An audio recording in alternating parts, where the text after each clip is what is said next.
ভোটের ৪৮ ঘন্টা আগে প্রচার বন্ধ করার নিয়মকে বলা হয় সাইলেন্স পিরিয়ড।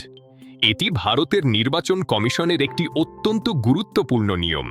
এর প্রথম কারণ হল ভোটারদের শান্তভাবে ভাবার সুযোগ দেওয়া, যাতে শেষ মুহূর্তের উত্তেজনা ছাড়াই তারা ঠান্ডা মাথায় সিদ্ধান্ত নিতে পারে। দ্বিতীয়ত, এটি শেষ মুহূর্তে ভুয়ো খবর বা গুজব ছড়ানো রোধ করতে সাহায্য করে, যা নির্বাচনের ফলাফলকে প্রভাবিত করতে পারে। তৃতীয়ত, এটি সব দলের জন্য সমান সুযোগ বা লেভেল প্লেইং ফিল্ড নিশ্চিত করে, যাতে বড় দলগুলো শেষ মুহূর্তে প্রভাব ফেলতে না পারে।